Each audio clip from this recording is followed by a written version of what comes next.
Hey y'all, welcome to Dig It Homesteading. I'm Jamie, and today we are going to cover a very important topic.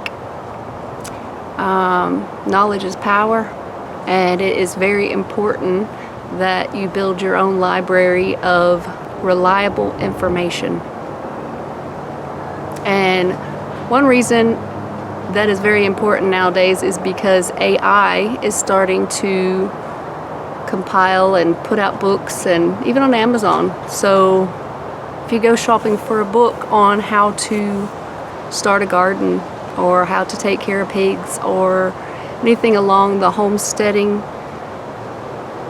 area, then you may end up with something that was created by AI, and you don't necessarily know if all that information is reliable information. Plus, any information on the internet is sustainable to hacking and power outages, anything like that. You might not be able to get to your website resources. So, even in that case, if you have reliable sources that you already go to, please print that information out, make yourself little binders. But there's nothing better than having a good old-fashioned book to refer to take notes in, and reference just as much as you need to. So this video will be in collaboration with Jess from Roots and Refuge Farm. She has put out a call to other content creators that we compile reliable information sources. So I'm going to share with you my reliable sources. First up, this is vegetable gardening in the Southeast. So this will be a very regional resource, as it doesn't cover all of North America. I wanted to get one of these to see if it had better planning, better schedule, to help me stay on schedule through seasons, what I should be doing. Even as a seasoned gardener, I have found this book to be absolutely lovely. The information, it pertains to upper and lower South. And this is written by Ira Wallace. So even if you're a seasoned gardener, if you're new to growing in the South, this would be a valuable resource for you. It literally breaks down what you should be doing step by step per month. All these little tabs are the months.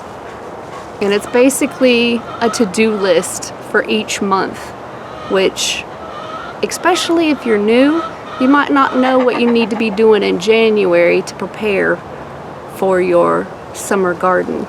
It gives you information on how to plan, prepare, and maintain your garden, what you can sow or plant, harvesting information, seed collecting, preparing the garden for winter. It goes over organic matter and soil health. It tells you about cover crops and even vermicomposting.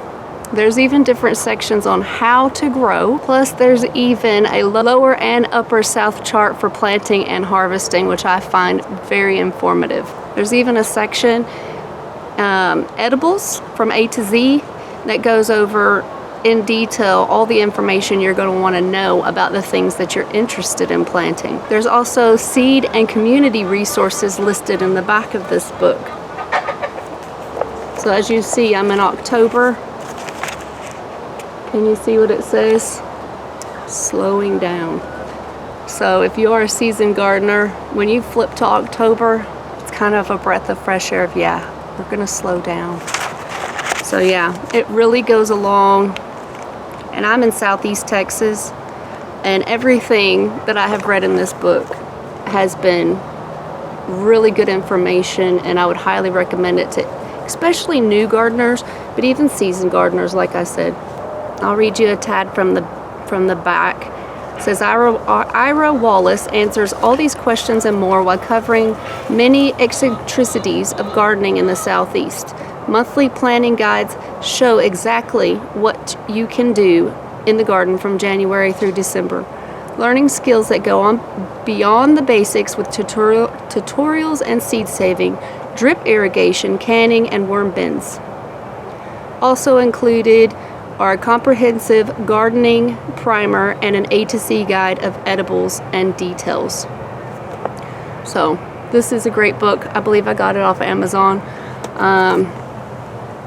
If I can, I will link these down below if I got them off Amazon. If not, I'll try to see if I can find a source for you. Next up, we have Grow Vegetables, Gardens, Balconies, Rooftops, Roof, Terraces, and Yards by Al Buckingham. And this is a book I got at Ollie's. I know not everybody has Ollie's. I will see if I can find it on Amazon. This book is a treasure trove of information and ideas. It goes over common and not so common vegetables with full color pictures, which I absolutely love. And I have flagged a couple of places to show you. So in the contents, it shows vegetable growers know how. It goes over starting vegetable plots, sowing seeds, war on weeds. I mean, there is so many sections over there. I can't even tell you all of them. And then it splits it up into cabbage and leafy vegetables, roots and stems, peas, salads, fruits and vegetables, cucumbers, squash, perennial vegetables, herbs. But then it also includes this vegetable year planner, and that is broken down not quite monthly, but like midwinter, late winter, mid-spring. So it also has a guide on things you can be doing and planning throughout the year. But this book has a super cool section, and it's called Vegetable Doctor. There's a section that says what can go wrong. You know, if you've been gardening, then you know a lot of things can go wrong. You don't always know what it is or why it's happening. This area is great for that. Diseases and disorders, pests and parasites, and unhealthy diets and natural allies. So I'll just show you. This has got Chinese artichoke. This says it's like a cousin of the Jerusalem artichoke. I didn't even know that existed. So I like to try to grow things that aren't always so common sometimes. And this is a lot of times where I get my ideas and information, and if it's something that might grow fairly well here. And that just shows you the vegetable planter area. That's just the beginning. It's quite a full section, full area of all the information. But this I want to show you is what can go wrong. So this is the cucumbers and squashes. It has 11 different things that can go wrong. And then it also has very good information along with the numbered pictures. So if you see this happening, it has detailed information on what's going on. And that is very helpful if you're a visual learner like myself. You can't always go off of just what you're reading. You want to see a picture. In gardening, I find that absolutely beneficial. So the diseases and disorders, it also has pictures and detailed information next to those pictures as to what's going on and what you can do. And it gives you all sorts of information for pests and parasites, how to remedy them or how to prevent them as well. And it's very extensive. You know, it's very impressive. For, I think this one cost me $7. Very impressive for all the information that is withheld in this book. There's also a grow fruit version, which I have not gotten yet, so I can't recommend that one. But I do recommend this one, and I'm interested in getting the other one. Okay, so once you've learned how to grow all this food, you're going to want to preserve it. And you may have been blessed enough to grow up in a family that does all kinds of food preservation, but not all of us were. So then you have to learn. And for that, I definitely recommend this, Ball Home, The Complete Book of Home Preservation. And this has been absolutely lovely. I had done canning many years ago, kind of faded out a little bit, and been going strong for quite a while now. And this book has got so many ideas, so many instructions, very detailed instructions. If you're a new canner, this book is your go-to. It tells you everything you need to know in very plain, simple English. It also includes freezer jams, pickling, barbecue sauces, tomato products, Creole sauces, chicken soup, all sorts of condiments. Get starting guide in it. And then I really enjoyed the fact that it included this. It's a mouthful. The Art and Science of Home Food Preservation. So you can really get in there and understand why you're doing what you're doing. It's full of all sorts of great information, including an altitude chart and a home canning problem solving section. So even if you're seasoned, you might have things come up, and this book has resources to help you with that. So especially when you're new, you have a lot of questions on, is this okay? Is this right? That information is in this book. It includes problems, causes, solutions, and prevention. So that's important to know what happened, why it happened, how I can fix it, and how I can prevent it from happening again. So these were all questions, that I needed to reference in the book when I started canning. And I just love it. I love the variation of recipes. I have never had a problem with any of the recipes. I think I've done a video with one of these recipes. And I haven't had any trouble with any of them at all. Love them. Okay, so this one is more for the advanced. You've been gardening a while. I mean, you could do it if you're not. It's just more of a deep dive rabbit hole with way more information. So it could be overwhelming for anybody who's new, but everything is in it. So if you're willing to try, if you like doing deep dives, this is very good. And it is Materia Medica of Western Herbs. Say that 3 times. But anyway, it's written by Carol Fisher. And I have really been enjoying doing a deep dive on this. I want to show you a few sections. I've flagged it out. You kind of need to understand how to use the book. So the Materia Medica is not necessarily a book that you'll read from cover to cover and retain all that information. It is definitely a reference resource book to call upon whenever you're starting a project, or when you need dosing information, or when you made a tincture and you want to print out a full informational sheet to go along with that tincture, that kind of information. And I highly recommend you have a journal or some sort of way to take notes as you go along and research all the information you're looking for in here, because there's a lot. This is a lot of information. And I also recommend having a foraging guide if you're going to be foraging for the things in here. This will tell you everything about tinctures. I believe there's salves. There's all kinds of stuff. I'll just tell you that. Anything you want to know about a plant and why you're going to use it, and even the dosing on how to use that plant and for what it is used for, where it is grown, all of that is contained in this book. So I've flagged some sections. So we'll start with one that everybody knows. So it has garlic. It has the scientific name. It has a black and white picture, which is why I recommend getting a foraging guide. Most everybody should know what garlic looks like. But when you get into other things, you want to know exactly what you're harvesting, especially if you're foraging. And I'll tell you what my resource is for that shortly. But in this, it tells you garlic. It gives you a description of what it is. It gives you a habitat and cultivation. It tells you what parts of the plant that you're going to be using, which is very important. It gives you the active constituents. let me see. It also gives you the nutritional constituents,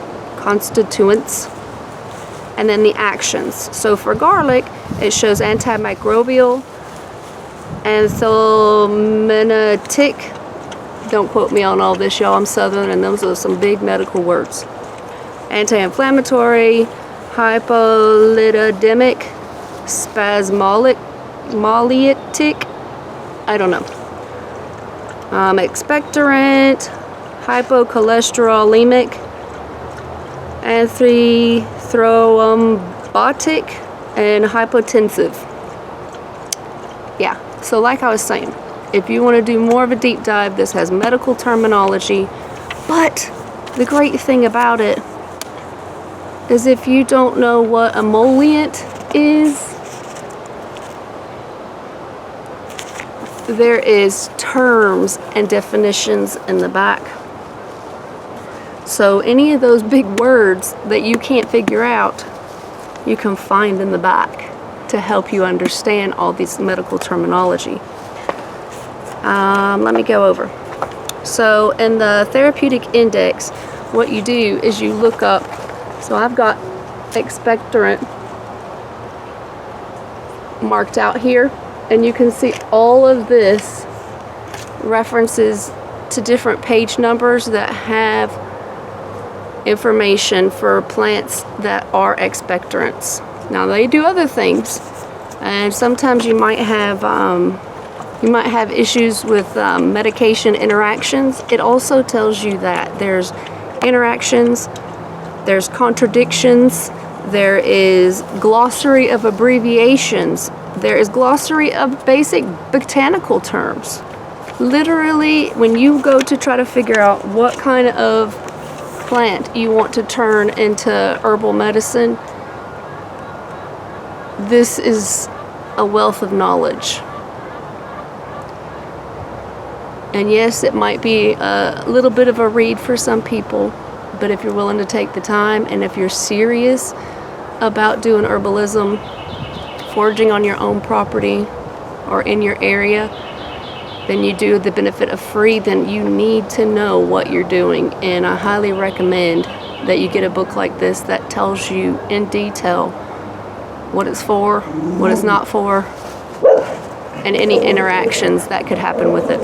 Okay, now I spoke about foraging.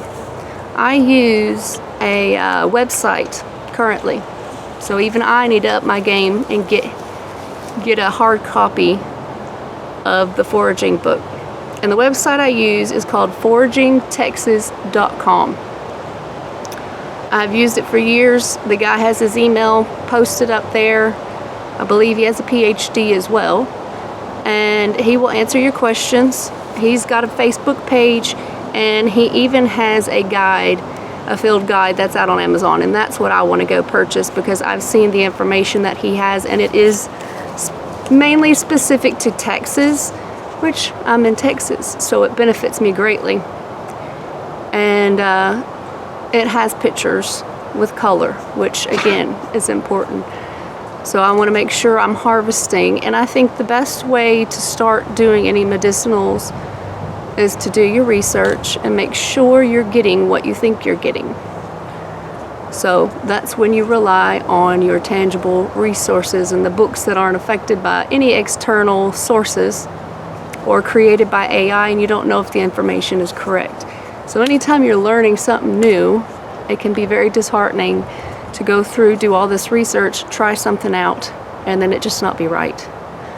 So I hope you'll check out Roots and Refuge and all the other content creators, because we are going to be doing as much of this as we possibly can to get the information out there so we can all see what each other relies on for their information, and hopefully make a good list of credible, reliable information. And I will give you a couple of YouTubers before I go that I also like to watch and believe they have great credible information. Rose Red Homestead. She was a science professor. She is very strict about the rules, and will tell you exactly why. She does all sorts of testing and very methodical on what she does. And so if you're interested in all the science of why you're doing what you're doing, plus great information for any sort of preparedness, she's a great source for that. Little Mountain Ranch, she's been wonderful. Three Rivers Homestead is a reliable source. Grow and Preserve. This woman cans, and I've got so many ideas from her, and she shows you every step by step, and she will tell you if they didn't like it or not. I don't know that all of hers are going to be following the food guidelines, but that's up to you and your comfort level and what you do. Anyway, I think that's it for today, and I appreciate you spending time with me. Go ahead and check out the other content creators, as we want to support them, and knowledge is power, people. Knowledge is power. And again, thanks. Appreciate you. See you on the next one. Love you. Bye-bye.